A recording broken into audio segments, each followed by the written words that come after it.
duck blur. Race cars, lasers, aeroplanes. It's a duck blur. Might solve the mystery or rewrite history.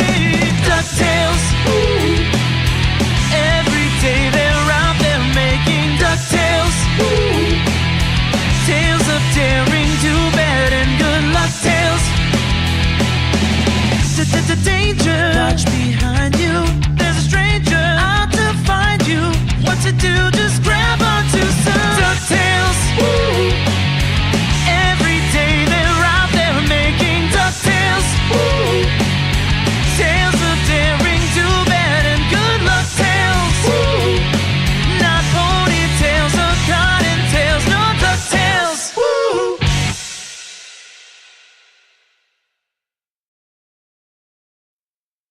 We are the ones who don't know what we're fighting for.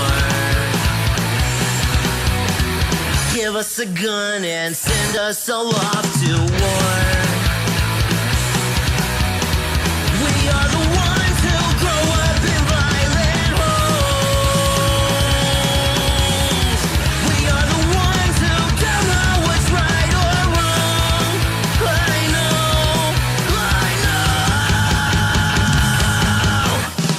We are the ones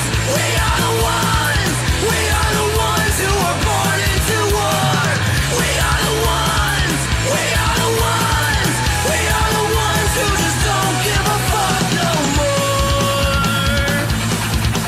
No more.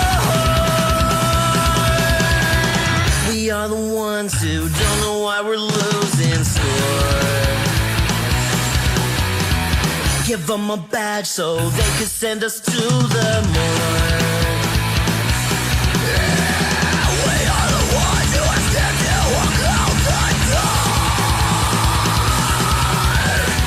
We are the ones who don't know what we're dying for. I know.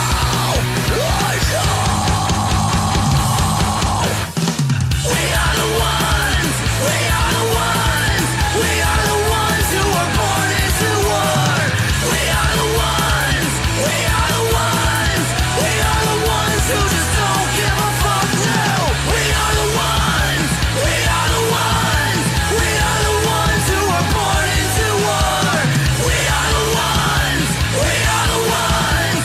are the ones who just don't give a fuck no more.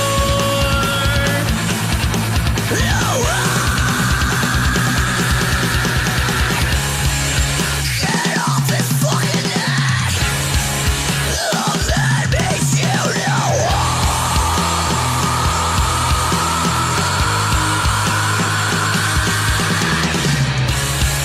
He can't fucking breathe.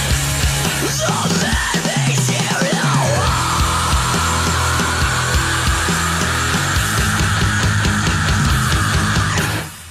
We are the ones who were born into war. We are the ones who just don't give a fuck now. We are the ones who were born into war. We are the ones who just don't give a fuck no more. No.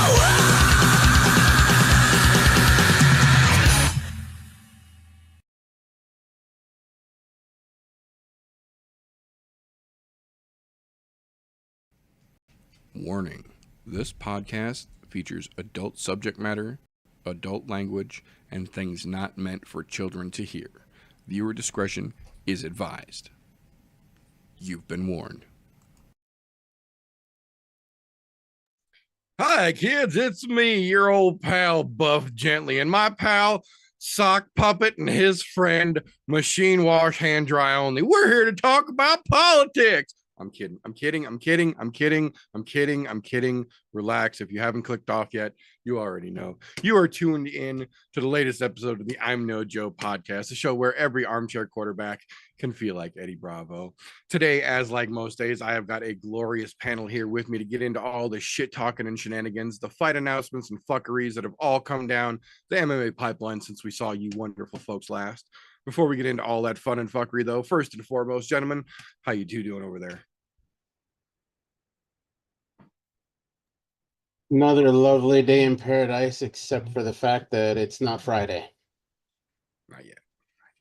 At least that's what I tell myself to feel better about the situation. Right. I'm sad it's not Saturday. I'm looking forward to some decent fights. It's been a tough year so far, and this fucking card's actually going to be pretty good. Ain't that the damn truth? Definitely ready for this weekend for sure. But before we get to that point, first and foremost, we're going to kick things off the way we like to around here. A little bit of news and recent events, fight announcements, fight cancellations, rumor confirmations, things of that nature. Relevant news in the fight world we feel that you guys need to be aware of since we've spoken to you last. First and foremost, unfortunately, this week we tie back to last week as we do more often than not lately, but this week it is definitely for a sadder piece of news here. We had history made last weekend, but not the good kind. After suffering the loss to JJ Aldrich, Andrea Lee set a record last weekend for the longest consecutive women's losing streak in the UFC with 6 losses in a row. Almost 7, but 6 losses in a row. This is kind of unprecedented. This is the point where even Dana White started talking about Smiling Sam Alvey getting cut, and yet Andrea Lee just keeps getting thrown matches and keeps getting thrown matches and keeps getting thrown matches. I'm almost morbidly curious to see how far down the rabbit hole they're going to let this one go, but hopefully this one gets nipped in the bud sooner rather than later. I don't need to see the Andrea Lee experiment continue any further. It should have been cut long before now, in my opinion, already, but hopefully this is all that they need to finally realize that there are, and I can't believe I'm saying this, plenty of other 12 and 12 contender series ladies that they could bring in who will do just as good, if not better, and be much more fan appreciated than Andrea Lee. So cut that bitch her fucking walking papers and get her the fuck on out of here at this point. We got notice. We got word that on 5 days' notice, a late addition to this weekend's UFC 313 card was put together. I'm still not 100% sure why, but it is an interesting matchup here. Added to the 313 Vegas card will be John Castaneda versus Chris Gutierrez. Originally, Chris Gutierrez was scheduled to fight, I believe it was last weekend, against Matsumoto. They pulled that to do some swapping around, or they were originally booked. Matsumoto was originally booked here. Somehow or another, Gutierrez was originally scheduled. They pulled the Castaneda match together in just a couple days, so it will be seen this weekend. It's an interesting matchup, in my opinion. Speaking of this weekend here, we got kind of an interesting juxtaposition here, and I don't in the slightest bit, despite the opening gaffe and goof, proclaim to have any kind of a fucking religious stance that anyone would even kind of give a fuck about, or proclaim to be any kind of a religious scholar in any right. But I found it very interesting this week that Alex Pereira challenged Magomed Ankalaev. He said, I'll put up $200,000, you put up $200,000. Whoever wins picks a charity and it gets all $400,000. Seems like a pretty reasonable thing. You can't officially gamble on fights if you partake in the fights. We know, thanks to the whole James Krause situation. So this seemed to me like an everybody wins situation. No matter who wins the fight, someone's favorite charity is about to get almost $500,000, and that's going to make a difference. Magomed responded by saying that Muslims can't gamble, but if you want to give to a charity, we can give to a charity after the fight. And then proceeded to follow that up by saying that even though this fight is during Ramadan, he's broken his fast during Ramadan for the mass majority of this camp and, intends to continue to break the fast during Ramadan. And that's okay because it's for a prize fight.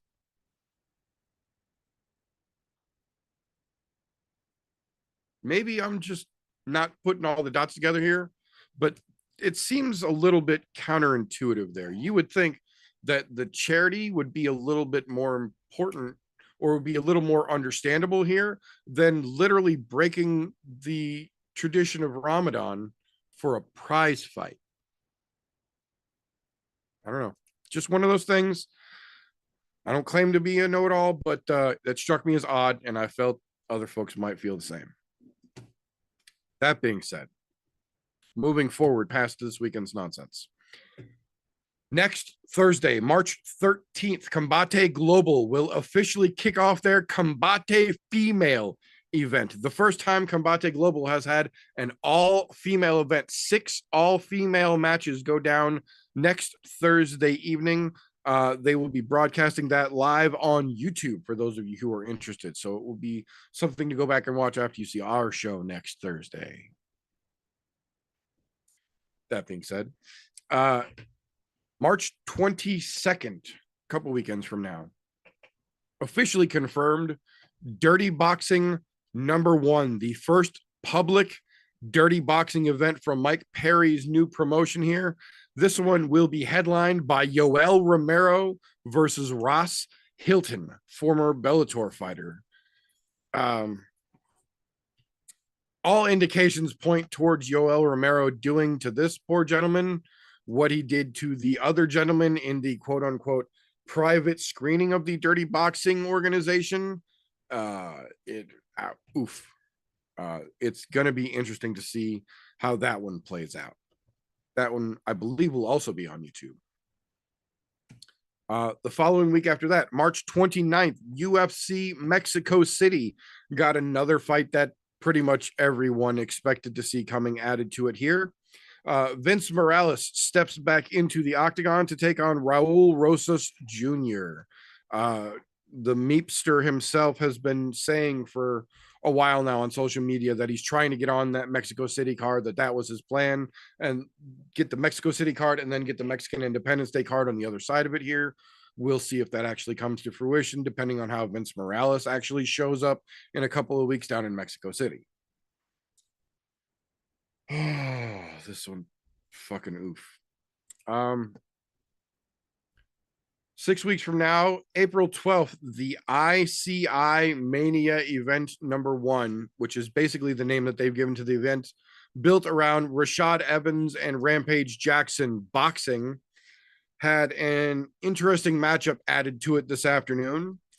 Diego Sanchez has somehow gotten himself sanctioned again as a fighter and will be taking on also former UFC veteran John Makdessi in a boxing match on the undercard of Evans versus Rampage boxing card.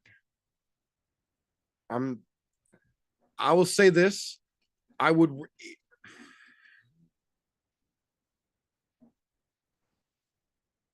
If the athletic commissions insist on licensing Diego Sanchez at this point, which they should not be, I feel of the options he could be doing, traditional boxing is probably better for him than the BKFC route he attempted to go shortly after his release from the UFC. Especially considering that we saw right away that the scumbags over in BKFC had no problem whatsoever throwing actual world champion boxer Austin Trout in the ring with Diego for his first ever bare knuckle match. And we all saw how that fucking circus went. So if for some reason the commissions insist on continuing to license Diego Sanchez, I will say that I do very much prefer him to be in a traditional boxing sense than in bare knuckle or, God forbid, something worse. I'm not even going to say it out loud. But he has apparently been sanctioned, and he will be boxing John Makdessi on April 12th. So there is that. Not happy about that. But last one I've got here is a pair of announcements for UFC 315 taking place May 12th in Montreal. The first one, Navajo Sterling taking on Ivan Urslan. I'm not sure how he pronounces that one. Should be a fun matchup here.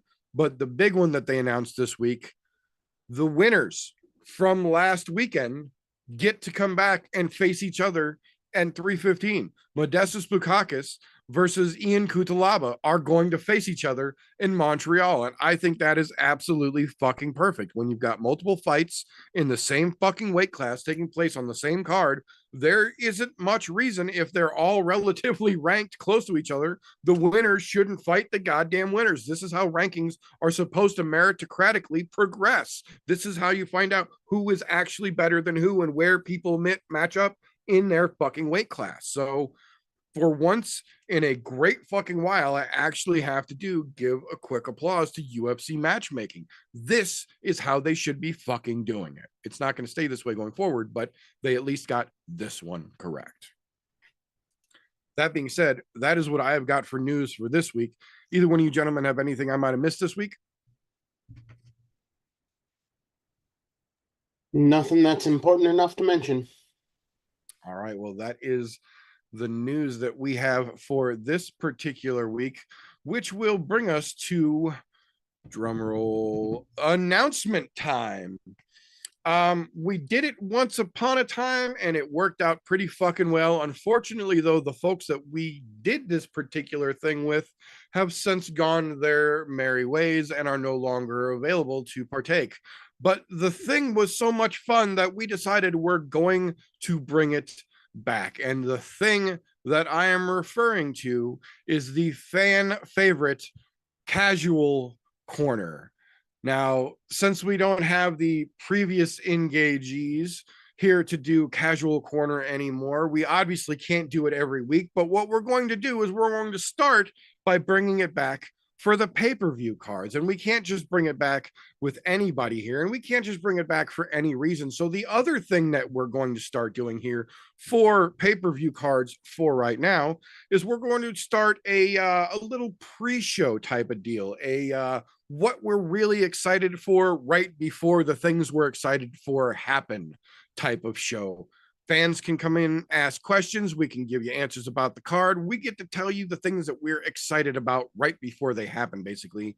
A little bit of a pre-show, kind of a pre-game, if you will. So that's what we're calling the thing. We're calling it the pre-game. And we're going to go live an hour before prelim kickoffs on pay-per-view days. So obviously I can't handle this by myself. Unfortunately for me, most Saturdays early enough during the day to be able to pull off a show like this, Golf T's got a family. Slowbake is generally working or handling his business. So I had to find myself another fella here who's just as interested in fights as I am to do this show. We've got my man Flintlock here, ready to step in, doing the pregame and doing the casual corner as well. Flintlock, you over there? How's it going? So, are you ready to jump in to the casual corner, the pregame, the I'm No Joe world of nonsense? I'm down. Good shit.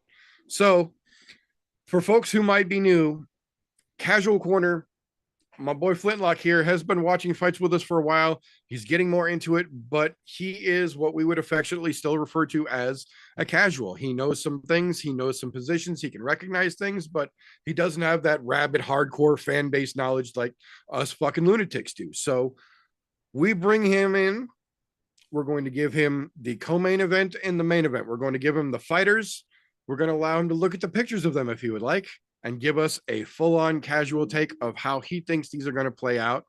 And then in the pregame, we may retouch that again, but we will get to see how those types of things tend to play out versus how us rabid hardcores are going to break it down a little more thoroughly here in just a little while when we get into the pit. So, for this weekend's upcoming UFC 313, our co-main event, even though it got kind of screwed out, is now officially Justin Gaethje versus Rafael Fiziev. Flintlock, who do you think takes this co-main event? Easier. I don't like Gaethje. There you go. So that'll bring us to our main event. Alex Poatan Pereira versus Magomed Ankalaev. What do you think goes home with the W? Pereira, the left hand is that's the left hand of God. There you go. So, It doesn't ladies even and have to gentlemen, be the left hand. that's true. That is true. So, ladies and gentlemen, we are officially back with Casual Corner. Flintlock, thank you for your time this evening, sir. I know you've got to run off because the morning does come bright and early for you, sir, but I will see you again Saturday for the pregame, sir. See you guys later. Have a good one. Be safe. That being said, ladies and gentlemen, boys and girls, that will lead us to, before I forget to do it another goddamn week, the combat sports menu for the week. Because as I say all the time, yes, we do the show around the UFC's calendar, but so does every other major sports organization. And it's not just the UFC that is on the weekend, even though that is what we put on our marquee. So to give you a little bit of a rundown of everything that we have got to look forward to this weekend in the punchy kicky world here, kicking things off bright and, well, maybe not so early, an hour ago. LFA 203 kicked off this evening here. That will bring us over to tomorrow, and normally starting in the AM this week, kicking off in the PM Friday at 8 p.m. Eastern, 7 p.m. Central Standard Time over on Amazon Prime. One Fight Night 29, the women's atom weight Muay Thai championship belt is on the line.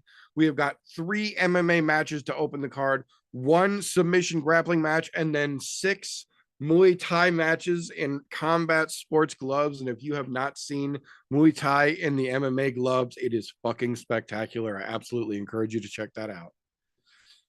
Moving along from there, excuse me. Starting things off Saturday morning, 11 a.m. Eastern, 10 a.m. Central Standard Time, bright and fucking early. Cage Warriors 183, 17 fights on this card, kicking off live from Rome, Italy. So if you need some punchy kicky with your lunch, they're going to have you covered. If that's not quite your cup of tea, fret not, moan to me, because over from Stuttgart, Germany at noon Eastern, 11 a.m. Central Standard, Octagon 68, another one of the European feeder organizations here. Either one of these cards are leagues where generally, when folks get to the championship or top tier level, they pretty much always get a call from one of the big organizations, whether it's the UFC or PFL, unfortunately not Bellator anymore, One Championship, things of that nature. These are the cards that all of those fighters predominantly make their way through. That being said, the other UFC feeder organization that we love to talk about, kicking off a little bit later in the afternoon, 3 p.m. Eastern, 2 p.m. Central Standard Time, from over in Warsaw, Poland, KSW number 104. This is one of the quote-unquote premier feeder organizations. This is where a lot of the European fighters come to the UFC through. So this will definitely be one where the hardcores might recognize a name or two here. Casuals probably aren't going to know many, but there's fights to be had if you need something to hold you over with your lunch. That being said, 6:30 p.m. Eastern Standard Time, 5:30 p.m. 5:30 p.m. Central Standard Time, Saturday evening, UFC 313, Pereira versus Ankalaev, live from the T-Mobile Arena in Las Vegas. We got a pay-per-view, and it looks like we might actually have a decent one. So that being said, that'll bring us to the point in the show where if you've been watching combat sports as long as some of us have been watching combat sports, you tend to learn what you like to watch, when it comes on, where to go to watch it, and you start to develop a set of metaphorical blinders, if you were. You start to lose the forest for the trees. Luckily for us here on the show, we've got ourselves a young person out there just ever so diligently keeping his finger on the pulse of the MMA world to help keep us abreast of names that are going to be names before they are names in a little segment that we call Slows, Cans, and Contenders.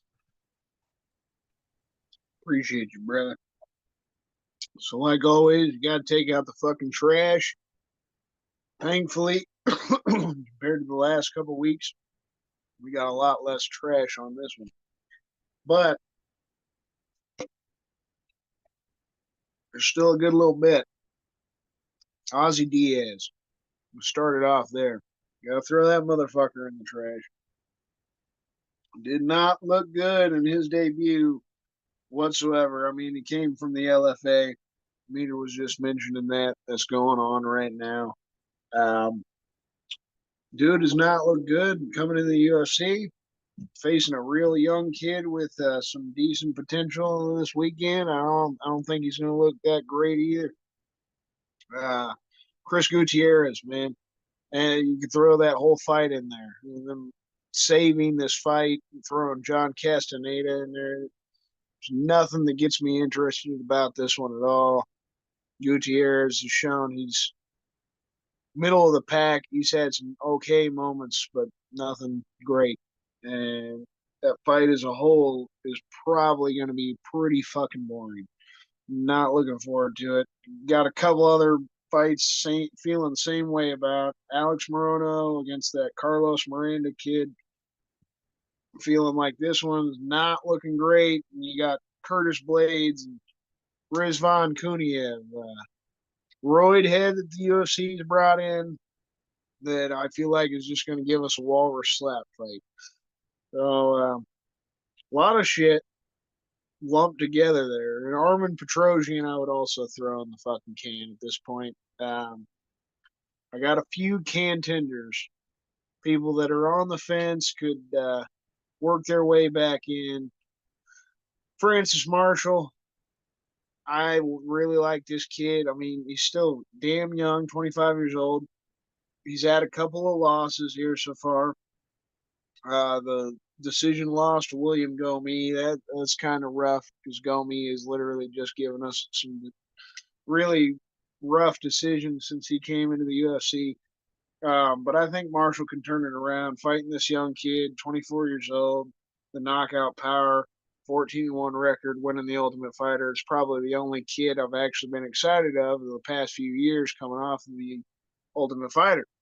That show hasn't been worth a damn lately. This kid might be worth a damn. So these two young kids in general going at it, exciting. But Marshall can turn his shit around. So I got him as a contender. You got Bobby Green there. I mean, he's at the end of his career. He ain't making no run at nothing. He probably ain't even getting ranked. But the dude is so fun.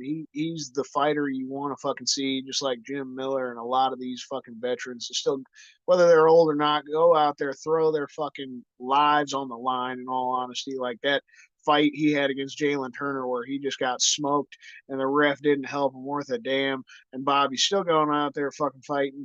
There's nothing but respect towards him. It's kind of like Tony Ferguson too. You're gonna have to somebody's gonna have to kill the dude to actually get him to stop fighting. The UFC will probably cut him here in the next couple of years. He probably won't retire. I won't see that.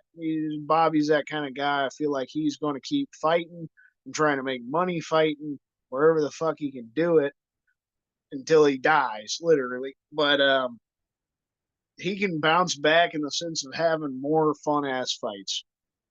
That's where he's on the fence. It's like, is he completely done in the UFC if he loses here this weekend again or continues to add those together? They're not going to give him much more of an opportunity. You fucking win against this exciting kid that they're trying to push up.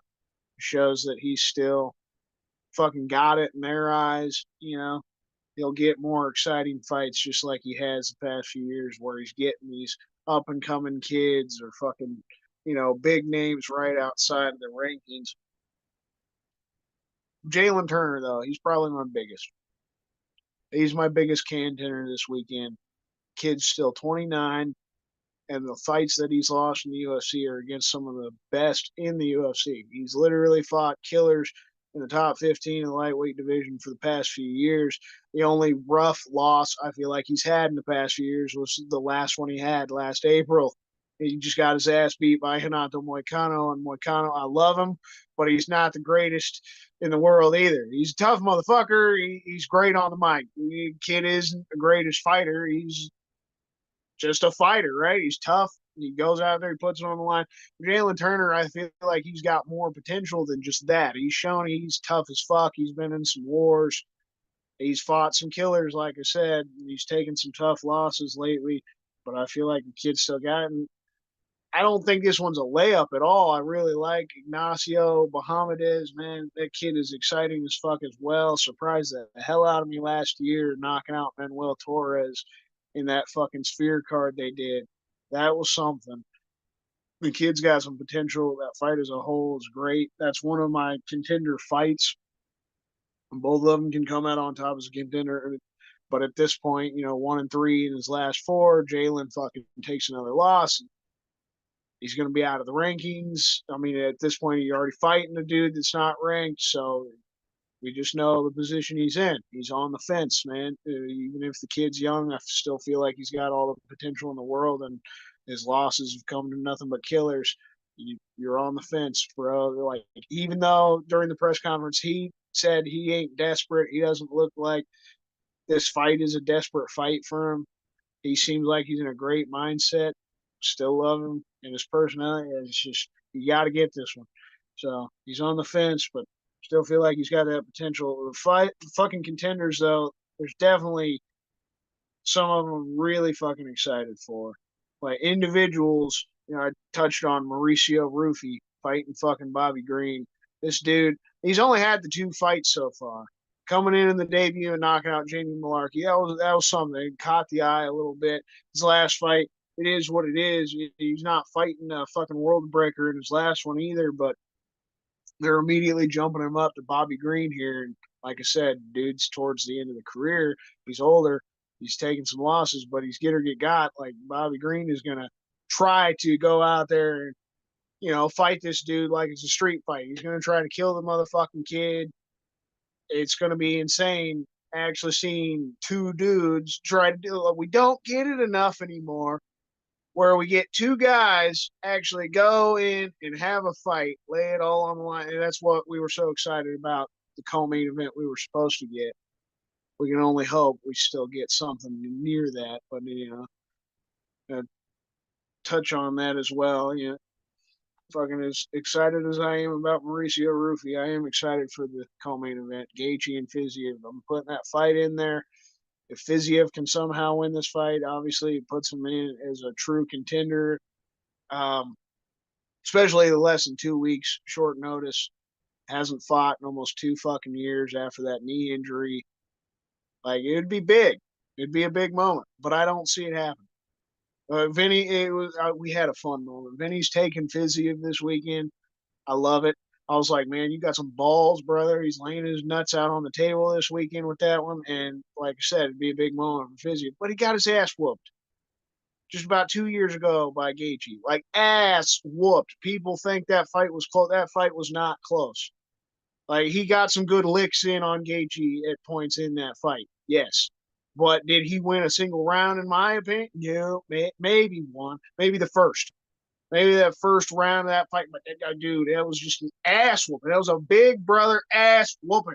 And we're going to see the same fucking shit this weekend. Gaethje's hungry, man. Like, he got knocked the fuck out by a legend. There ain't no disrespect by that at all. But you got to want to come back strong. I mean, that's the kid's only chance in hell. Is Gaethje got cracked in his last fight, but he took some time off. I don't think he's rushing back in there, but that's the only thing. You get that lucky shot. Maybe he does the same. I just don't fucking see it. I don't see it at all. Fiziev would be the contender if he wins this. But that fight is exciting to me other than what Fiziev said. He's like, I don't want to go to the hospital again like the last time. He said that this week. He's like, oh, God damn it. Why'd they fucking give it to this motherfucker? You could have done the catch weight with Saruki or fucking Moicano, and they'd be bringing that shit. You don't ever want to hear some shit like that. Oh, I don't want to go to the hospital again. That's not what Dan Hooker was saying, and I'm just fucking pissed. I just hope Gaethje whoops this kid's ass again, and they're just like, fuck it, even though Dan Hooker's calling for Saruki, and fuck that shit.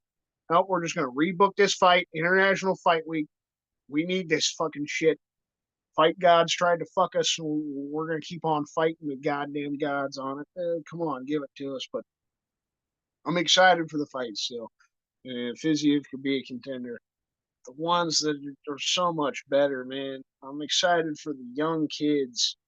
Joshua Van, Ray Saruya. This is only Saruya's second fight, and they're giving him Joshua Van. I always like this when they throw the couple of young contenders against each other to try to see which one can come out on top.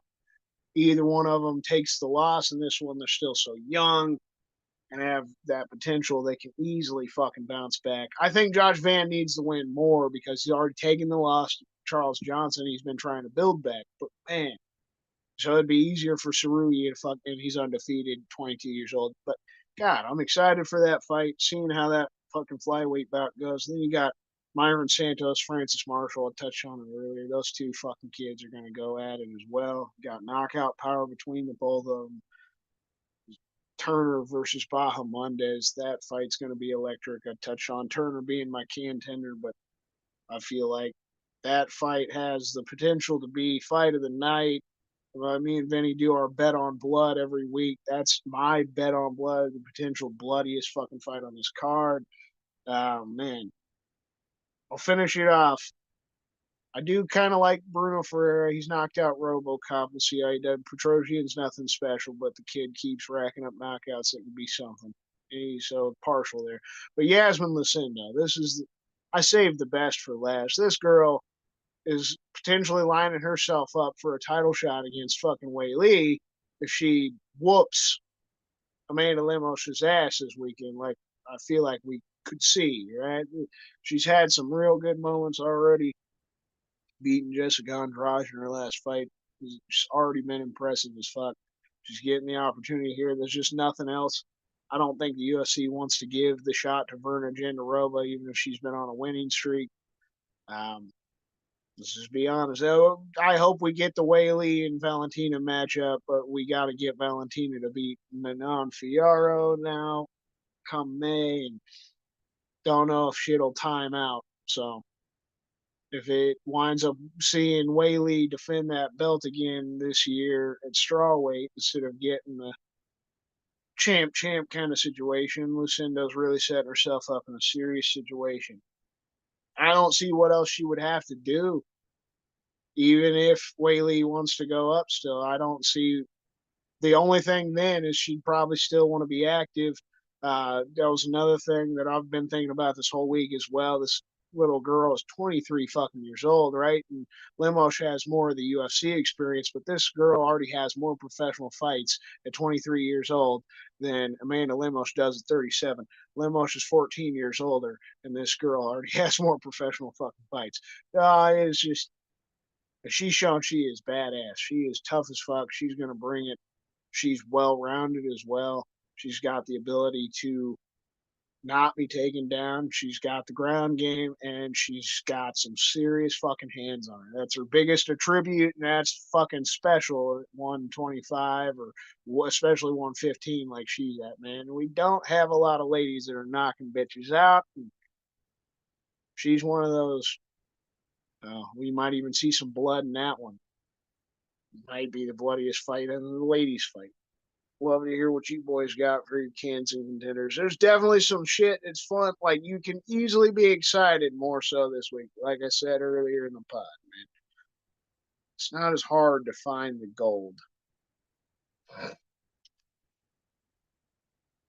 What's the best way to put this? This is like going out on a bender for like 2 days in a row. Over Friday and Saturday. And it takes you like 4 or 5 days to recover. It's fucking Saturday night again. The boys are calling. Like, we should go out. Yeah, it took me a long time to recover, but I'm definitely not going to go as hard in the paint as I did last weekend. That's the kind of card we have in front of us. It's something that kind of exciting. There's some good stuff on here, but it's definitely not one you're going all out for. To start with, the entirety of the early prelims, they can cut it. It doesn't need to be shown. Put that shit on a fucking. To be honest, that early prelims looks like most of the main cards of the hangover cards we've gotten lately.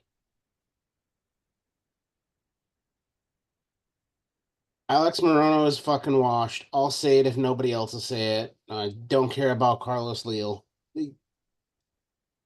Armin Petrosian, another guy who we thought had fucking potential, shits the bed.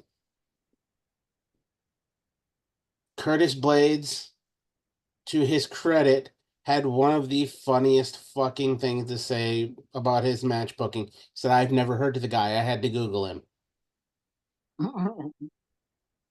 That's fucking great. That tells you the kind of can they're throwing at him for no apparent fucking reason other than to just keep Curtis on the fucking roster. I'll say it. Nobody else will probably say this as well. That women's fight in Amanda Lemos and Yasmin Lucindo doesn't mean dick right now. Not a goddamn thing. You can call it a contender fight. You can call it a cans fight. Neither one of those girls are going to get the title shot next. I mean, Christian said it earlier. You've got to wait for her to fight Manon. And then after that, as much as nobody wants to hear it, they probably will give Genderoba the fucking title shot next. Which, to be honest, I'm okay with because she'll get her shit kicked into.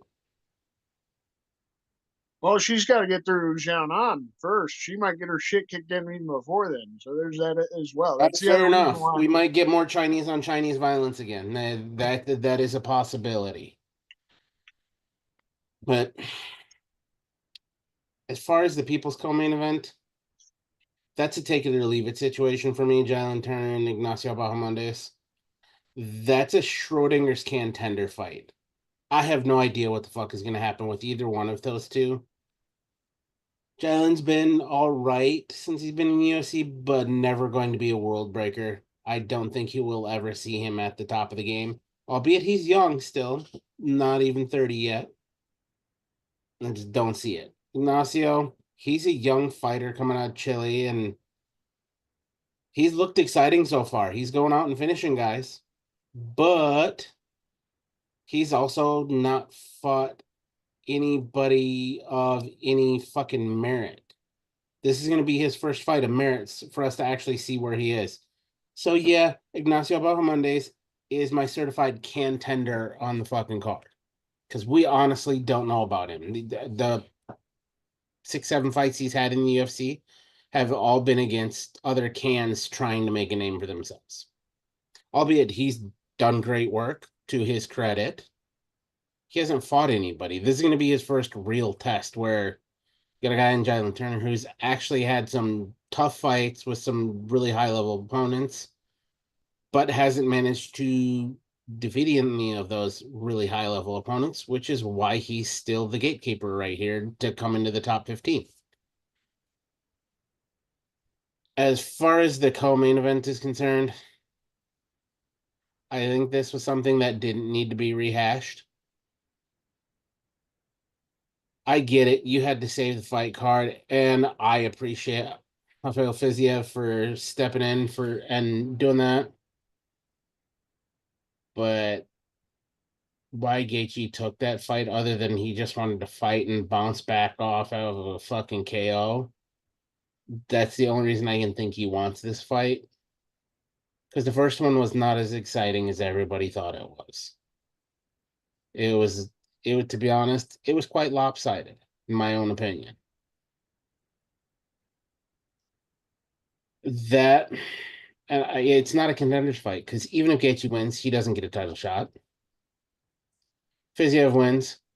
It just proves that Gaethje's chin has become suspect after that, which, to be fair, we know there's diminishing returns when it comes to that. So that's I can't even call it a contender. I can't call it a fucking I can't call it anything except for you've got Justin Gaethje, who's either going to go out on the Shield or not. We don't know. We're going to skip the main event because I don't feel like talking about it. In my opinion, the best contender fight of the night, purely for the entertainment factor that I think it's going to bring, is Bobby King Green and Mauricio Hoofy. And I will continue to call him Bobby because I think his name change is fucking retarded. You keep the moniker all you want, but I'm sticking with your fucking birth name. Fuck right off. And that might not even be his birth name. He might have fucking changed it. But either way, between Green's fucking awkward ass style and the way that the fighting nerds have been showing themselves, there's something fucking exciting brewing in that. And to be honest, that's my fucking contender fight as a whole. Not because of the implications for the division either way, but just purely for the excitement factor. Curtis Blades is washed. Joshua Van is my biggest contender on this card. I'll say it. Yes, he took one loss to Johnson, but every other fight he's had in the UFC so far, he's been dominant in. Everybody has a stumble, and guess what? He's won back-to-back fights since that loss, and he obviously learned from it. So I think Joshua Van is still a fucking force to be reckoned with as he continues to grow and fill in holes in his game.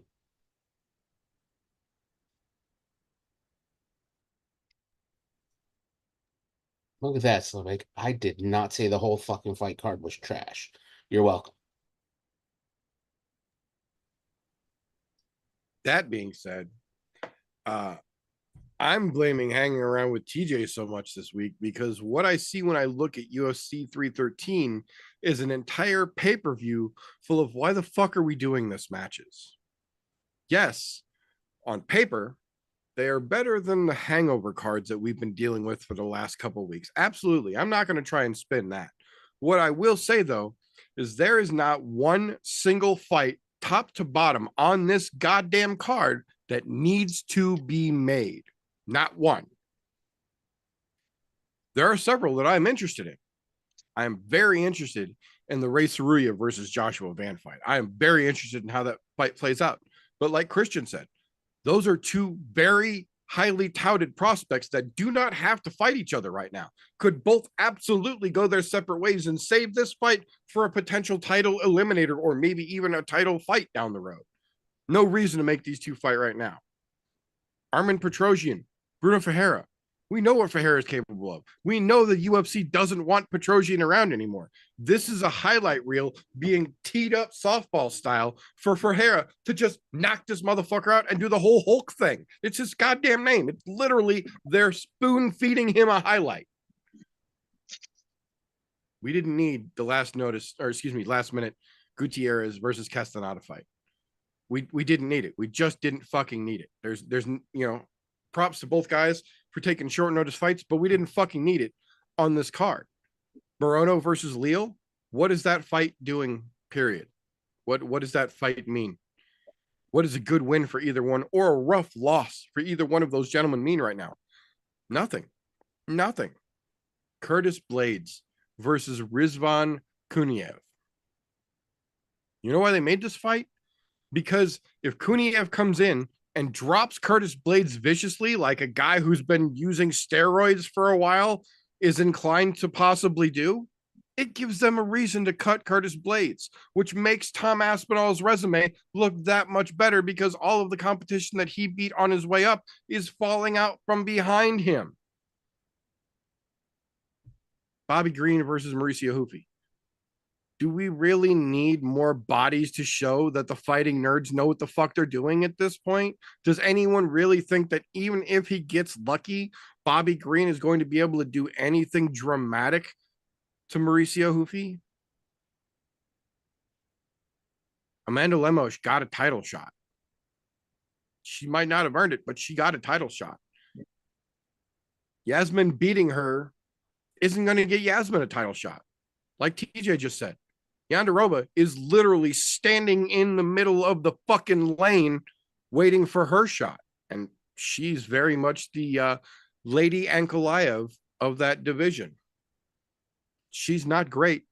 but she has got enough W's in her pocket to say, hey, it's my turn.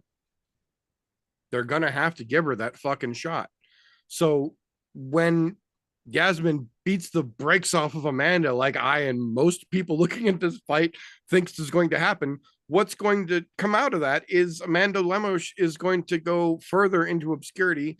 Yasmin Lucindo is going to be yet another person in line waiting to get their chance at the title, because with all this, will she go up, won't she go up with Wei Li, it's starting to log jam two divisions again now, because if Valentina gets past Menon and then fights Wei Li, what happens to everyone waiting behind Menon?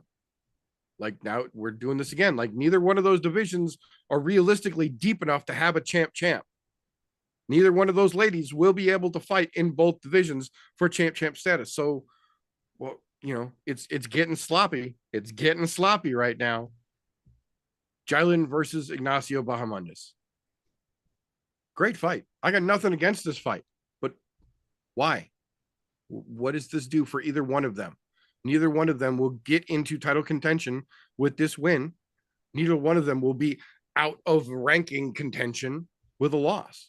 Either one of these gentlemen could get their ass handed to them by the other in this fight, come back in their next fight, get a stunning highlight reel fucking KO, and be just like it never goddamn happened. They're both young enough in their careers. They're both talented enough, in my opinion, to be able to do something like that. Why that's in the middle of a pay-per-view main card? I don't know. I will say, I don't know why they pulled that Fiziev card out of their ass when Dan Hooker had to pull out, because if you've seen what he posted today of his fucking hand, I don't know if Dan Hooker is going to be healed in time to try and get back for International Fight Week. I hope he does, but holy shit, did they Lego fucking Dan Hooker's chopped the fuck up right now. So we'll see. But this is not a fight that needed to be run back. And in my opinion, even if they keep it as a 5-round fight, which they're not, they're putting it back to a 3-round with these two, it would not have been able to make up the difference between what a Gaethje and Hooker 5-round fight could have been. That's what got everyone excited, is that we had Poatan versus Ankalaev on the main, and then we had Gaethje versus Hooker for 5 rounds in the co-main event. There is absolutely a chance that Fiziev has been taking his time off and really honing his fucking craft. And I hope for his sake that he has been. But based on the embedded footage and based on his social media, I don't see a whole lot, if anything, different than I did when they were leading into this dance the first fucking time. It's going to be a co-main event. It's not going to be the co-main event that we were going to get, but it's going to be a co-main event. The main event, technically speaking, the belt is on the line. Realistically speaking, this is Ankalaev's last chance to grasp any fucking fame here, because if he gets done like everyone else has gotten done going against Poatan, the UFC is going to banish him to the darkest depths of the bottoms of the fucking prelims until his contract expires, and he will never even get to sniff a microphone for the rest of his professional career. I promise you that. What's really at stake, in my opinion, in this main event is history. Because if, and only if, Alex Pereira wins Saturday night, he then becomes the single most active modern UFC champion, having defended his belt 4 times in 330 days. There is no one on the modern era of the UFC that has ever done anything close to that. Tito Ortiz in the early days is the only one close, and he had 280 days between his 4 defenses. That's what's on the line. Ankalaev is not here because he deserves it. He's not here because he should be. He's here, like I mentioned with Yonderoba, because he's got enough W stacked up in his pocket to be able to wave his hand and say, I should be next. He didn't earn it. It's not because he's the next guy up. It's because he's the one with enough W's in his pocket to bitch the most. And the UFC had to give the baby their bottle. So here the fuck we go. I don't think this is a bad card overall. What I do think is this is a really tough card to ask people to pay $90 for.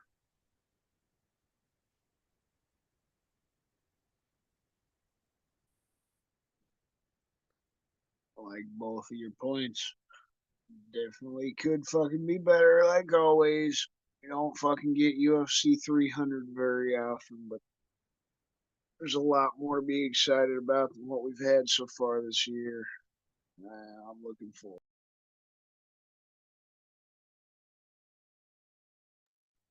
Absolutely. Thank you very much, sir. Always appreciated. So that'll bring us to the point in the show where one particular segment requires its own individual disclaimer. So if you will,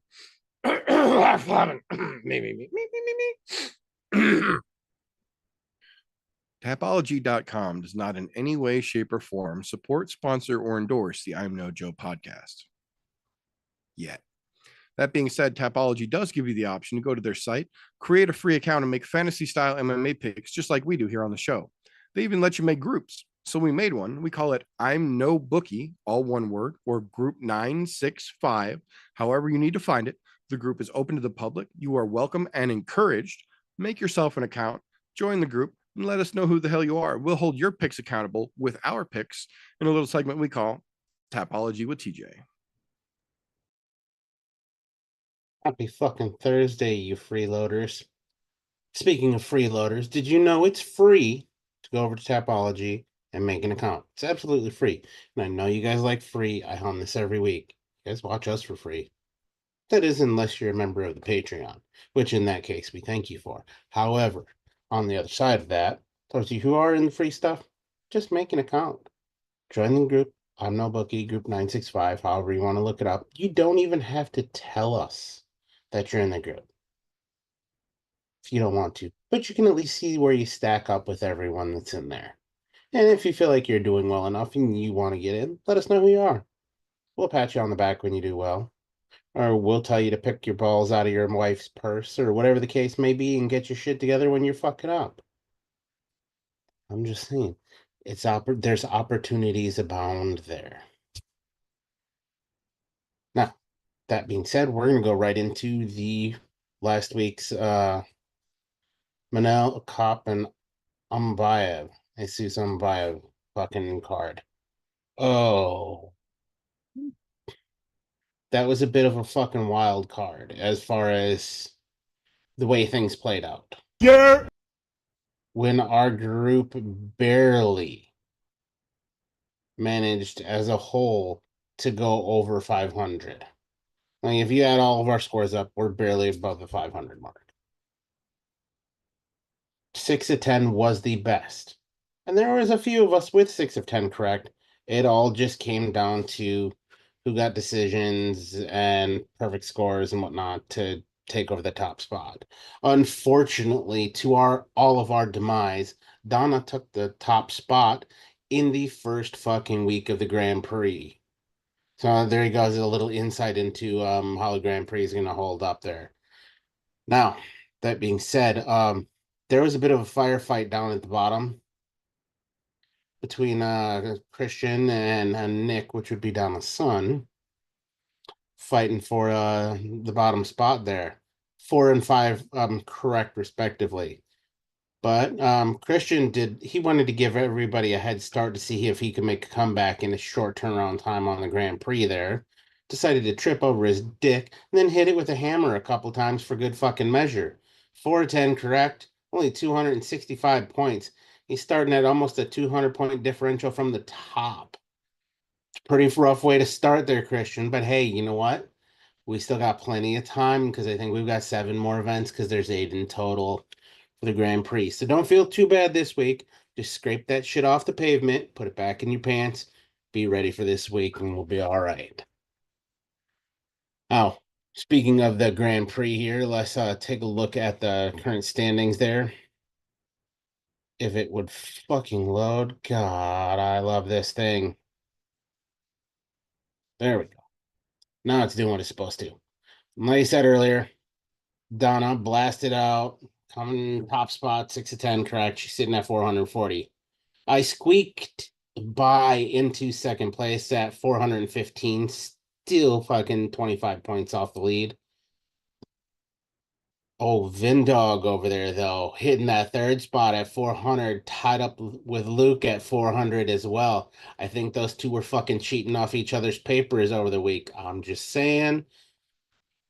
Now, Don has obviously gotten into this time, and he's in number 5 spot with 6 of 10 correct and fucking 395 points. So sitting in the 5 spot, he's still within firing distance. Meter had a bit of a rough showing there. 5 of 10 is of what as well, and he's sitting at 340 points. Like we said earlier, Christian decided to give everybody almost at a minimum 100-point lead. We'll see how he does in the coming weeks, holding down the fort at the bottom there, making sure nobody's falling out of the formation. Hats off to you. I hope you've got your red road guard vest on to protect everybody as they're crossing the roads there. All that being said, let's hop into what we're going to call a very lackluster event for this weekend and the odds. When I say lackluster, I mean lackluster. The odds are very fucking boring this week. No, I think it's like 80% of the 80% of the card is very close to a coin flip. So not great as far as for betting wise. There are a few that are wider odds, and I'm gonna hit those. Also, again, I think BetMGM fell the fuck off because they're just not wanting to post their fucking odds online or some shit. So we're back to Caesars again this week. But the widest, let's start with a fairly wide card. Marion Santos and Francis Marshall. Santos coming in as a minus 300 favorite over Marshall as a plus 240 underdog. Not super crazy, but it's a little bit out there. The Curtis Blades and the guy you have to look up on Google because you don't know who the fuck he is. Blades coming in as a minus 330 favorite over Kuniev as a plus 260 underdog. Those are not very wide odds considering you got to Google a guy. That might tell you a little something about where Curtis Blades is currently in his fucking standings as far as the UFC is concerned. Another bit of a wider one here, not the widest on the card, but the second widest is going to be Bobby King Green and Mauricio Rufy. Got Rufy coming in as a minus 480 favorite over a plus 360 underdog in green. Not really surprised fighting nerds are wiling out lately. They are the new city kickboxing. The widest odds on the card to nobody's fucking surprise. Alex Morono and Carlos Leo Miranda. We got Carlos Leo coming in at a minus 750 favorite over a plus 525 Alex Morono. Like I said, Alex Morono is fucking washed and shouldn't be here anymore. Very similar to a someone we had talked about on the fucking news in their wonderful 6-fight losing streak. How do you fucking even stay in the UFC with that going on? Oh, that was the widest odds on the card, so just per usual, we'll cover the co-main and main. The late notice replacement in Justin Gaethje and Rafael Fiziev. We got Fiziev coming in as a minus 160 favorite on short notice over a plus 135 Gaethje. Not surprising considering a lot of the odds makers are looking at Gaethje going out pretty hard in that last fight out. So it kind of adds up. I think they think that fight's going to be a lot closer than what it actually is. I don't know if that's the case, but we'll see. And for the main event, Poatan and Magomed Ankalaev. This is the craziest fucking odds that I think there is. And it's absolutely fucking retarded. Caesars has it as a legitimate coin flip. Both fighters coming in at a minus 110. Yeah. I think there's a bookie somewhere not doing his fucking homework. Magomed Ankalaev, his stand-up is not as good as what they think it is. And everybody who's had great stand-up that goes against Pereira gets fucking slapped. Also, but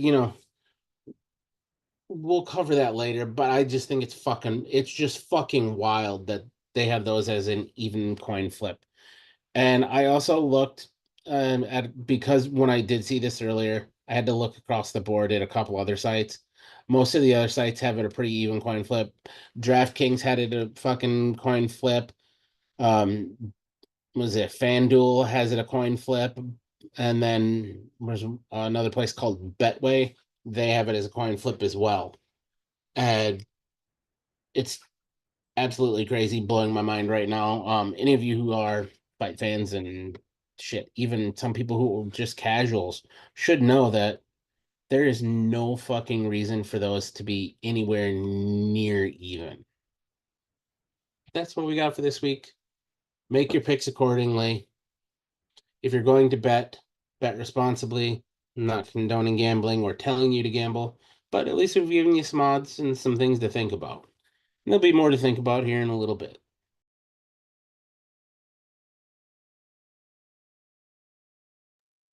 Thank you very much, sir. Always appreciated. Excuse me. So with that being said, that'll bring us to the point in the show where if you've been following for a while, you'll know that on pay-per-view shows, when we finish up talking about the odds, that's not the end of the show. And this is the point where you kind of flip a switch. And if you're watching on YouTube, you'll know because there's a GIF that rolls across the screen every time we get to this point in the show. But if you're just listening, you'll have to understand that this is the point in the show where friendship goes out the window. This is the point where he's and the ha-has stop and the fuck yous, I'll kill you start. This, ladies and gentlemen, is the pit.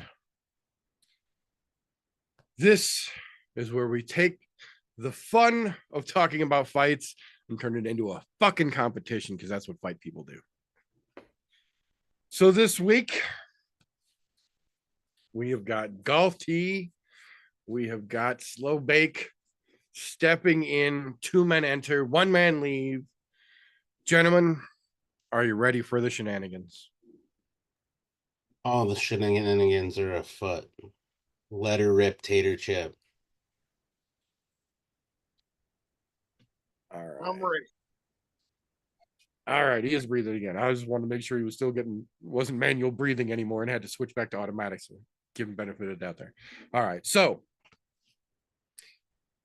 as we do around here, Golf Tee is coming in riding high on the throne of victory. So we will let him take second place. When Chris catches his breath in a minute here, we will get Chris to kick this off. To start things off, as we usually do in the pit, with all of the fights on Saturday's UFC 313 card, there is always one that seems to inevitably get looked over, one that doesn't get the love that it deserves, usually buried somewhere, not in the main event or not in the main card, usually in the prelim somewhere, not always, but usually, is a fight that we like to refer to as the "Hey, Mog, get in here" fight. The fight that when you're watching, you have to make sure everyone within earshot of you is paying attention, because this is the fight that is worth watching above any other fight on the card. So, Christian, for you on this UFC 313 card, which one are you calling your fight to make everyone around you watch with you? There's definitely a few of them I really like. Obviously, I touched on it with my fucking Kansas dinner segment. But the one that I'm probably the most excited, fucking one of them that TJ said is a candidate because he doesn't know how he sees it. But in my opinion, I see it going great. And when you got two young kids, one of them being hot and one of them always, like I said, always fighting killers, and he's always looked good aside from his last fight where he got his ass beat. Jalen Turner, Ignacio Bahamondes, that fight, in my opinion, it's got the placement it's got for a reason. Sometimes the UFC doesn't know what the fuck they're doing. In that situation, I think they got it right. That fight is going to be a fucking banger. Ignacio has looked fantastic in his last couple fights. He's literally knocked motherfucker out in the first round in his last couple outings. Against pretty decent guys. And Jalen Turner has always had that knockout power. Now you got two dudes that are also tall and lanky. Man, it's just going to be fun to see how that fight pans out, how those guys figure each other out. Does one of them knock each other out? Does it go to a war? I'm damn interested in it. Damn sure would fucking recommend anybody check that one out this weekend. Definitely understandable here. Definitely one of the more fun fights on the card, in my opinion, as well here. So that'll bring us back across the octagon, as it were, here to you, Golf T. On every card that we generally tend to get hyped about, there's usually at least one fight that doesn't get the love it deserves, that you have to make sure everybody around you is paying attention to when it comes on. So which fight is that for you on this 313 card? To be honest, mine is the fight that I feel like should be on the main card, and they could remove a fucking fighter. They can remove the fight from that fucking one, specifically being the Amanda Lemos and Yasmin Lucindo. Mine, I said it earlier, I'll say it again. Joshua Van, Ray Teixeira. That is the potential of star power that is coming in the flyweight division. These two are on a rocket ship. Unfortunately, one of them has to fucking lose. This is going to see who gets that next big push up. Van really needs this win considering he's had a loss. Teixeira coming in, he's loss free in the UFC so far. But this one has fireworks. They're little guys. They're going to go for broke. And not to mention, nobody works the body in the UFC better than Joshua Van. You want to see body work? That's your fucking guy, because he will punch to the body. He's got some of the best combinations as far as boxing that I've seen in the UFC in a long time. Going upstairs, downstairs, and everywhere in between. This just says fireworks all over it. And if you can't appreciate two little guys going balls to the walls, what are you fucking doing? This is a fight to get people hyped because it's going to be fucking fireworks. It's not going to be boring. You're not going to see any slowness. When they're little guys, flyweights, that's nothing but action the entire fucking time. I mean, fuck, if I was going in and weighing fucking 135 at weigh-ins, I'd be fucking flying too. You ain't got a lot of mass to move around. You can move very quickly. Very true. Them little dudes are definitely going to put on a hell of a fight. I have no doubt about that this weekend for sure. So, that being said, that'll bring us to round two here. Round two, Golf T, you will take this one first here. So, to the inverse of round one, every card has one fight that is overlooked. Every card, also generally speaking, has one fight that is overhyped, the one that everybody's telling you to watch, and we all know is probably not going to be as exciting as they are making it out to be. What is the overhyped fight card? Or excuse me, the overhyped fight. The words hard. Bleh. What is the overhyped fight on this card for you? Bleh. There's plenty of low-hanging fruit to take here. But I'm gonna go a little outside of the norm here. I'm gonna go with the co-main event. This is a rehash of something we just didn't need to see. Justin Gaethje and Rafael Fiziev. Albeit there may be the potential for a good fucking bang out brawl. It's not worth the price of fucking admission. Once fucking Gaethje lost his opponent and they had to rebook this and they rebooked it with Fiziev, they absolutely shat the fucking bed. There were plenty of other better options available that they just couldn't get to come to fruition. You're taking a short notice fight and it's a rehash of something we've seen. It's just one that's way overhyped. To be honest, if you watch the Embedded series, we're seeing way too much of Fiziev and Gaethje on there. I would much rather, in this case, put some more Rufi and fucking Green in there. Or at least more Green, because he's going to say some outlandish shit at some point during it and make it interesting. Gaethje is just... I like Gaethje as a fighter. He's a live by the sword, die by the sword kind of guy. But as far as selling tickets, he is not that fucking guy outside of the ring. He's just your fucking average fucking, I'm gonna go be Joe Blow in the meantime when I'm not fighting. Put him in the cage, completely different fucking person. But as a whole, I just don't like the idea of rehashing a fight on short notice. If you wanted to rehash this fight, you could have fucking scrapped it from the card. Sure, move fucking Turnbull Mondays to the fucking main event, or co-main event, excuse me.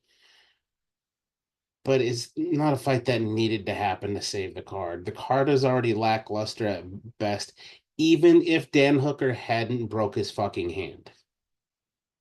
It was still lackluster at best. It's that fight, rehashing old shit. Look, okay, let's think about it this way. This is the best way I can think to put it right now.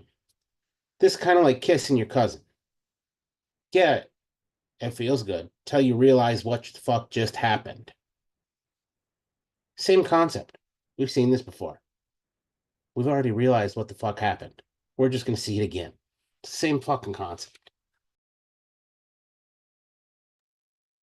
I can definitely understand that for damn sure. This is probably the least exciting fight for me on this card.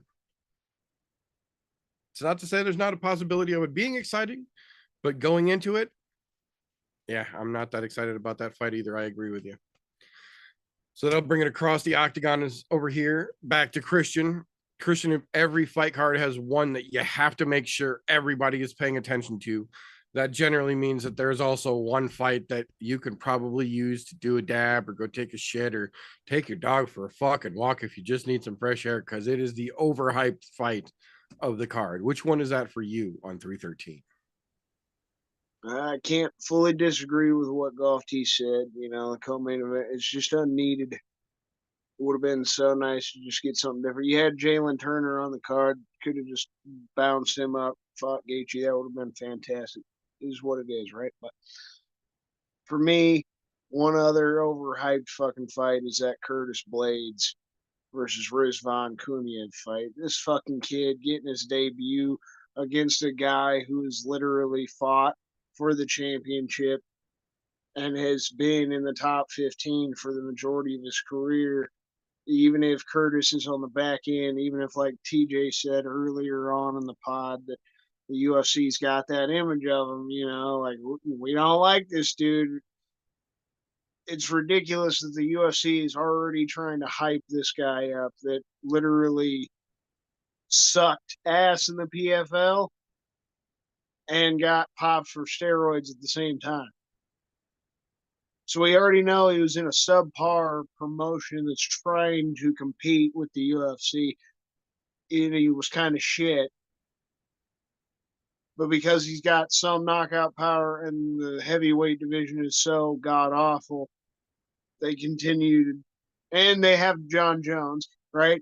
John Jones is the one that paved the way for everybody, and T.J. Dillashaw paved the way for these steroid users. So there you go. We think it's going to be a walrus slap fight. At least I do. I'm sure you guys do too.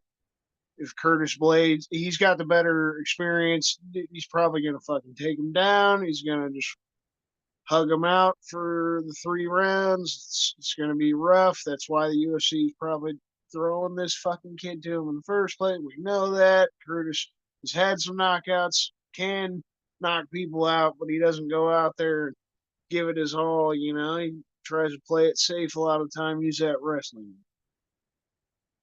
It's overhyped in that sense.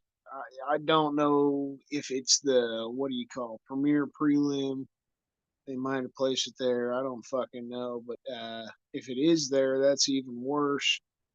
Trying to put that in that spot. But just that kid getting fucking pushed like this in general is way overhyped. That, I mean, you can't hype up a steroid user, but you know, especially when you got these 20-something-year-old kids coming in like Taliesin Teixeira, Mario Pinto that we've seen the past month or so. It's pretty sad that they're pushing this kid up. So to me, that was my worst one. You definitely missed that one. Beat your meat. You know, do whatever you got to do on that one. Yeah, I can definitely agree with that one as well. I don't like anything about that fight. I don't like that it's on this card. I don't like that they made that fight to begin with. So yeah, I definitely agree there as well. So that being said, that'll bring us to round 3. Back over to you to kick things off here, Chris.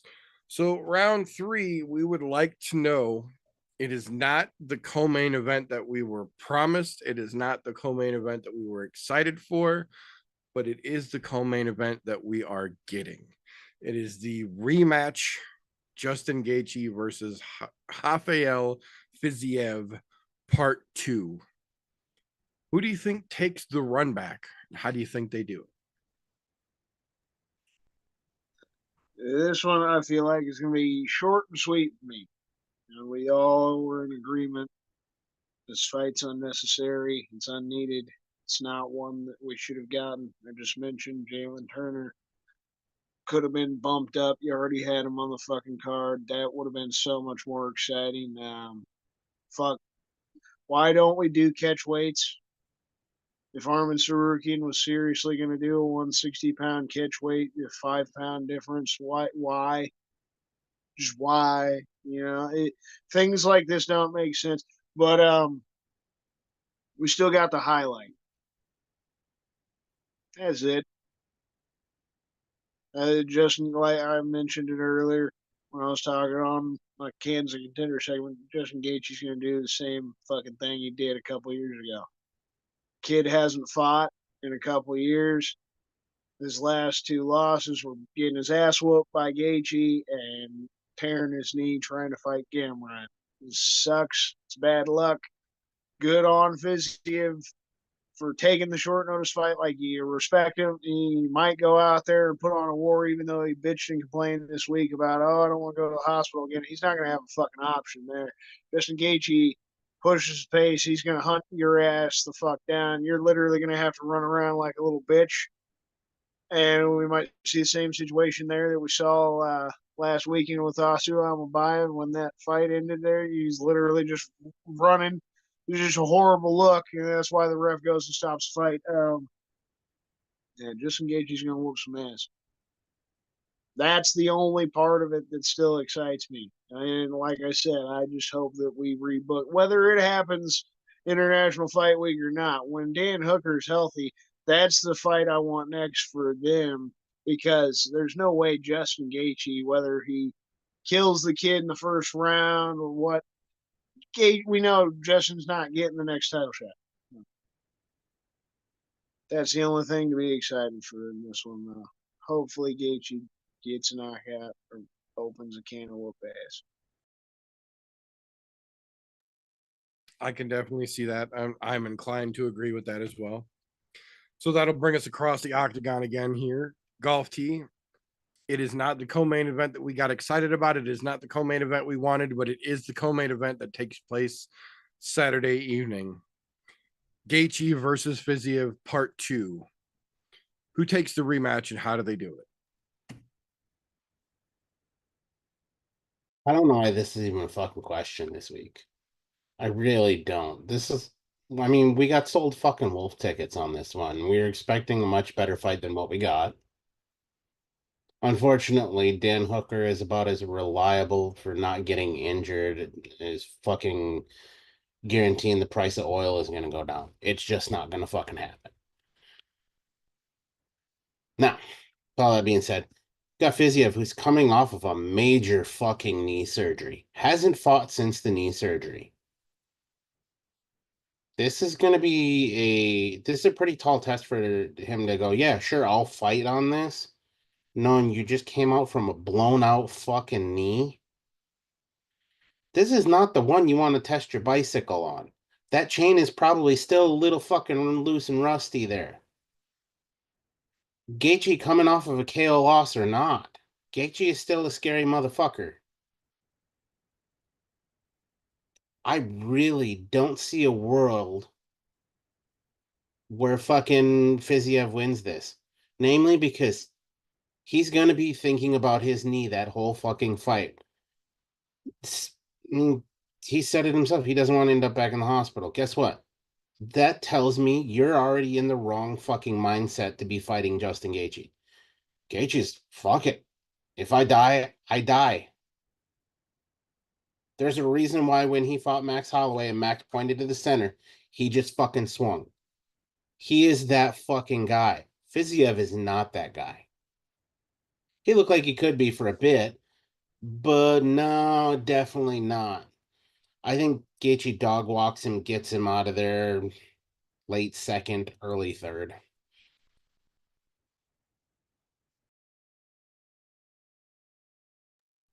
Definitely a good possibility. I think there's a damn good possibility that Justin just has to put it on him in the beginning just to remind him, like, there's the reason we weren't going to do this again. And then he drops him. So, yeah, I don't think we go all the way to the end, but I don't think this is an easy early finish either. I think you might be onto something there. That being said, round 4. So we flip things back across the octagon as it go again here. Golf to you, get this one first. Chama, my friends. History is attempting to be made. Alex Poatan Pereira versus Magomed Ankalaev for the light heavyweight belt in the main event. How do you think this one plays out, sir?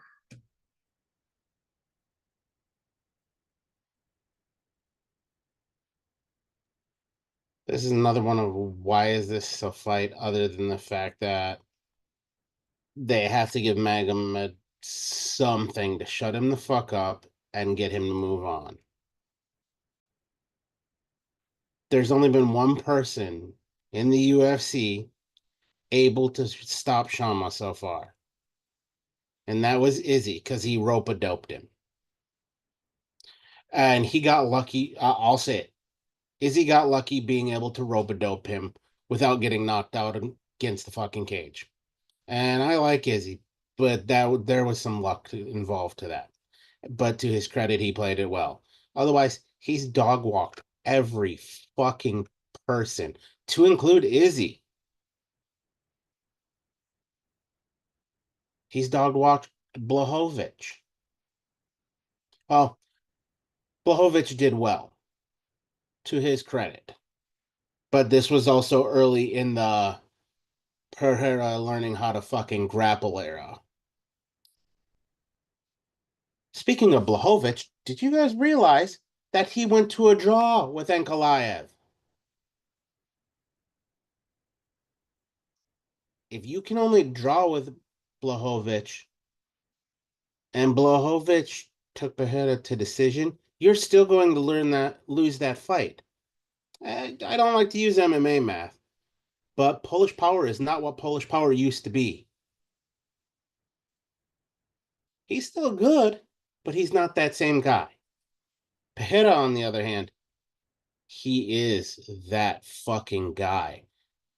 His goddamn wrestling defense and grappling has gotten so much better under Glover Teixeira. It is absolutely ridiculous. I don't think it's a matter of if. I think it's a matter of when Pajeda touches him with that fucking left hook that we see Ankalaev go to sleep. And yes, I think Pajeda, after he knocks him out, because he's blown through the 205 division, he should be ranked pound for pound, number one. I really do not think that there's another guy out there who can touch what he's done on the route that he's gone in just over a couple of years. Not to mention the most active fucking champion we have on the UFC roster. And I absolutely love it. And knowing that Pajeda asked for this fight 45 days after his last title defense, he took a month and a half. Said, hey, sign me up, boss. I need work. And by work, I mean, I need to put another fucking ruby in this belt because by the end of the day, he's going to have a fucking gauntlet on each hand covered in rubies and shit too. He's going to put Thanos to shame. The dude's a scary motherfucker. But also seems like a really fucking nice guy at the same time, which is really fucking weird and very scary. And look, if you're willing to break your religion for a fight, are you really even Muslim? I'll say it. I don't care what kind of backlash there is. I've been in Muslim countries before. People don't do that for any fucking reason. A prize fight is not an okay reason to break if you're a devout Muslim. Look, I'm not religious.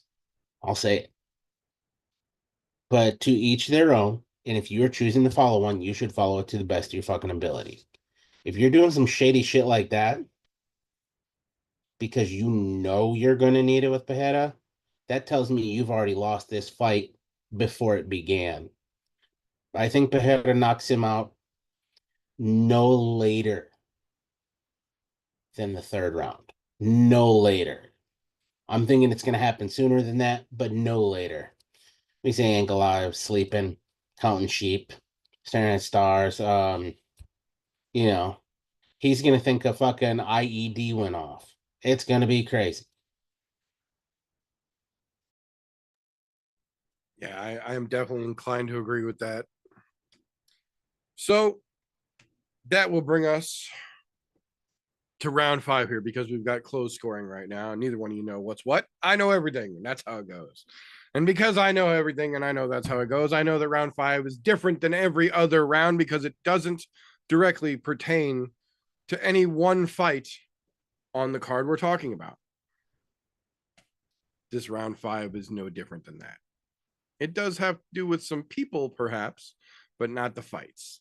So, leading into round 5 here, Golf T, seeing as how you are coming in with the champion's prerogative here, I will give you the option. You can choose whether you would like to go first or whether you would like to go second for round 5.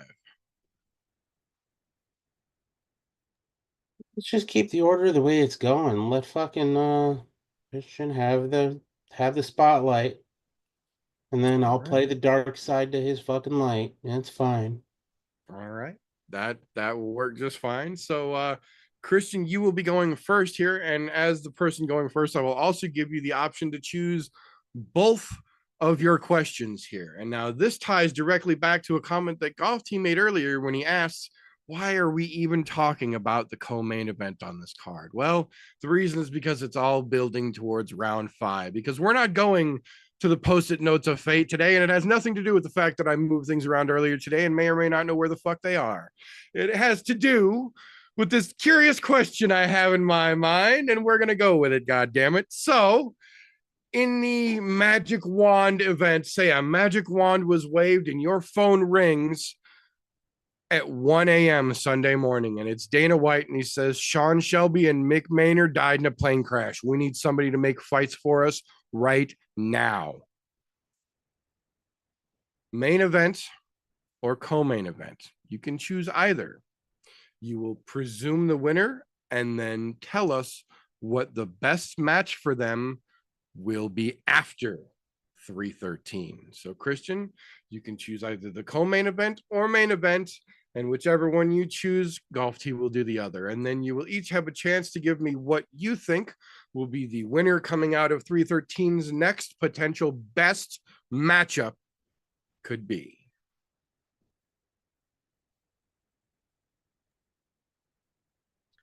All right, it sounds fun. So I made a little stoner mistake.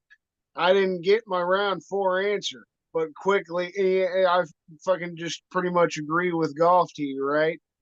I already picked my fucking Tapology picks this morning, round 3 knockout for Pereira, so that's kind of how I fucking for this round 5. That's how I think this is gonna go. Pereira's gonna get that win. He's going to get it in a special way, no different than he has. Maybe it lasts a couple rounds just because Ankalaev tries to get the takedowns, a little bit of desperation, but I feel like he gets cracked eventually. Pereira does that, continuing to do some special shit, right? So it lines him up for something real nice.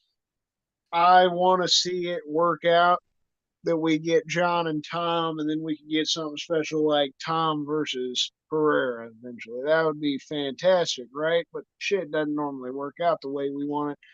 So what I would match make next, Pereira's going to win this weekend, and then the match make next for Pereira would be John Jones International Fight Week this summer. Because Dana White coming out this week talking to Stephen A. Smith on his show, saying, "Oh, John Jones is coming back this summer," and he said, "Oh, it's gonna be Tom and John. Hopefully, the winner of that then fights Pereira, right?" John's not gonna come back and fight unless he gets exactly what he wants. Pereira goes out and continues to make himself the star that he's making himself, just like TJ and you Meter said earlier. This short stint, less than a year of 4 title defenses, is something special. And that's how I feel like it's gonna be. As much as I love Tom, man, this is how that shit works. They'll have to give John what he wants, and they might save some of that fuck you money if they give him Alex Pereira. So I honestly feel like Pereira wins this weekend more than the Drickus fight, more than any other light heavyweight. His ass will get fucking John Jones this summer, and they'll make the biggest super fight they can for International Fight Week. Interesting. Interesting indeed. Now the question is, are they going to do it for the heavyweight belt? Or is this going to be the exhibition match that John said he would drop the belt for? Oh, no. I do think John's still got the belt. He's being a dick like always. He's holding on to it, right? The UFC, Dana literally said the other week, he was being questioned by reporters. Oh, because it's Diego Lopez and some other fighters saying, "Oh, I don't think they'll ever do the actual champ fight again. They'll make him vacate." No, the way Pereira's been going about shit, they'll let him hold on to the light heavyweight belt. Like, because that's the point. He's been so fucking active. It'll happen this summer. They'll do champ versus champ. Pereira going up to fucking heavyweight. He just won't have to cut weight. The dude's a pretty big guy. And John's not that fucking big or heavy at heavyweight. He's been weighing in around 240. So I feel like that'll be a nice, even matchup, man. You got one dude that's nice and athletic and another dude that's got fat and slow. Yeah, no, I agree. I think that would definitely be a foreseeable way that the UFC would absolutely play it for sure. So that'll bring us back across the cage here to you, Golf T. Co-main event, plane crash. Mick Maynard and Sean Shelby are no longer with us. Tears sobbing down everyone's faces except for Dana's, because he's got to figure out how the fuck he's going to go forward with this. So he calls you up and he says, "TJ, you got to help me. How the fuck do I match make for this co-main event winner?" Well, if we're just going to cover the winner, let's assume that Gaethje is going to dog walk Fiziev like I think he is going to. The best that Gaethje can possibly hope for right now is the fight with Dan Hooker. They're not going to give him Poirier because they're looking for. I mean, and Poirier is a possibility, but I think it's an outside chance because Poirier is trying to get onto that New Orleans card. Is there enough time to get Gaethje turned around and onto a New Orleans card for a farewell fight for fucking Poirier? I don't know, but as far as Gaethje is concerned and what's best for him, the best that they could possibly do, as much as I hate to say it, is remake the Hooker fight. They're not going to give him Charlie Olives.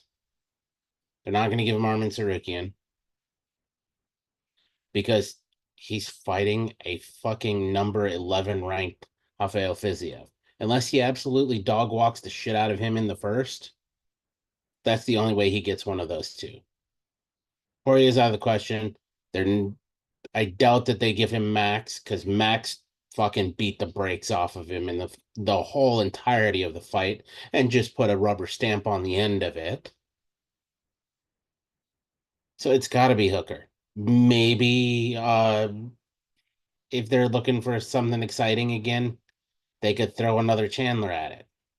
But that's, again, not a fight that needs to be rehashed. Oh, as a bonus addendum here, Fiziev losing, in my opinion, the best he could possibly hope for is either Grant Dawson or the loser of the Turner fight this fucking weekend. So he could be one of two fucking outcomes there. Either Dawson or he gets Jalen Turner or Ignacio Bahamondes. Loser of that fight. Not the winner, but the loser of that fight. That would be the best. Little additional really doesn't fucking matter because, well, I think Justin's fucked 6 ways from Sunday, even when he wins this week, because the best that I think they can possibly offer him right now is Hooker. In a perfect world, yeah, you'd get the next guy up, but you're fighting the number 11 guy, so probably not. And definitely not a title shot.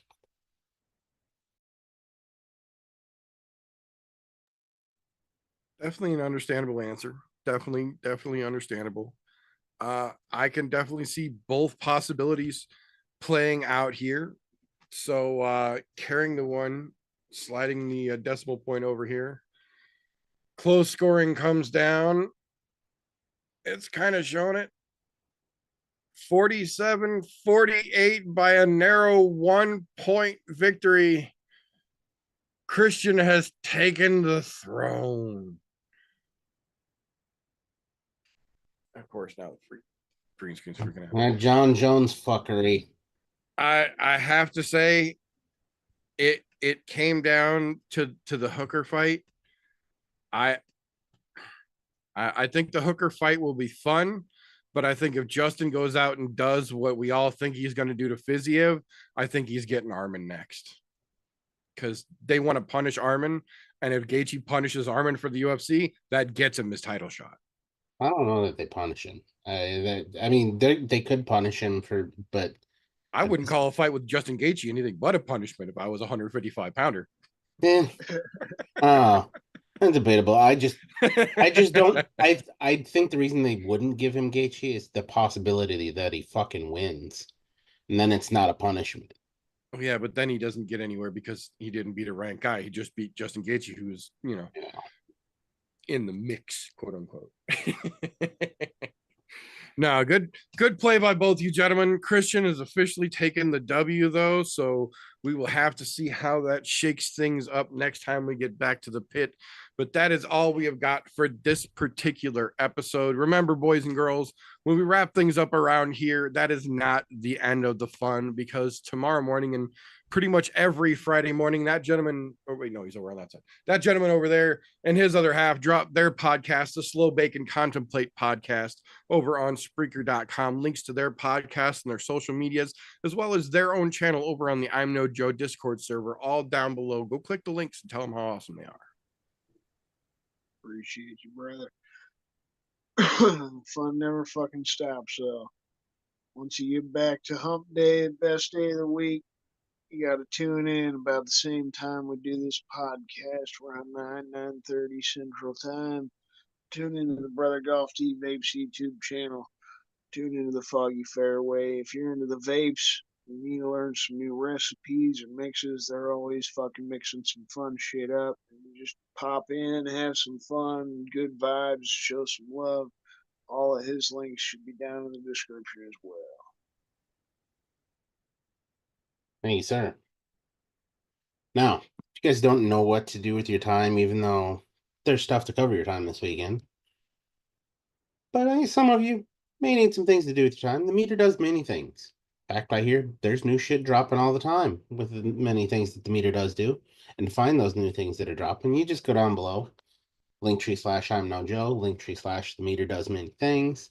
Either way, it will take you to all of the many things that the meter does do. And if that's not enough for you, you can go over to the Discord as well. I don't do Discord. I don't really do fucking any sort of fucking social media. But from what I hear, it's great. So, go check it out, kill some time, and enjoy those. Thank you very much. Much appreciated, sir. So that is just about everything for this particular evening, with the exception of one final note here.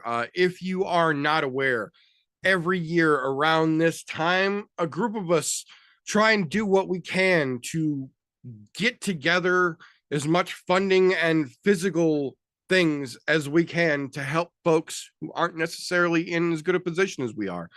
Generally, the thing that we focus on the most is bikes for kids, because growing up, Easter time is when you get on your bike and you get out and you learn a sense of freedom. You got your own way to get out and get away to help get the world brought back to you.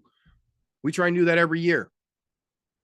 Golf T and his other half are the ones who lead the show, and I will have the links for their official postings down in the description. But if you are watching this on YouTube, next Saturday, March 15th, if you're hearing it in an all audio format, this coming Saturday, we will be doing a live stream to help fundraise and try and get some bikes for kids who deserve them and can't necessarily get them on their own. Every kid should get a fucking bike. They deserve them. They're kids, and that's part of being a kid. So we're going to try and help some kids get some goddamn bikes.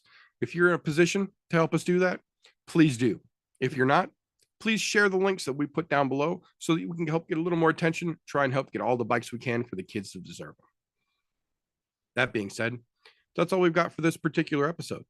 If you like what we get up to around here, we would ask whether you are, whether you are watching this on youtube.com/@ImNoJoe every Thursday, whether you're consuming this on anchor.fm/ImNoJoe in the all audio version to your podcast consumption platform of choice, Google, Spotify, Apple, you name it, whatever, wherever you are picking this up. If you like what we get up to, please make sure you are subscribed, your notifications are turned on, and you give us a thumbs up. We appreciate it, and it does make a difference. On the other side of that coin, if you don't like what we get up to around here, first and foremost, what the fuck are you still doing this deep into a podcast you didn't enjoy? Give us a thumbs down and then go fuck yourself. We won't even dispute it. That being said, that is all we've got for this particular episode.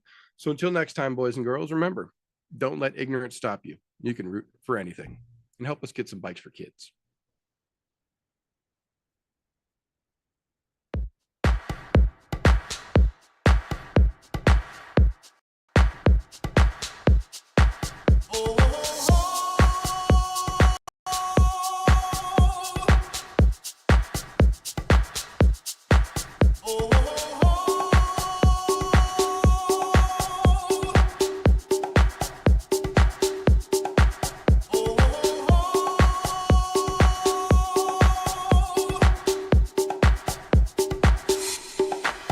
Everybody was kung fu fighting. Those kids were fast as lightning. In fact, it was a little bit frightening.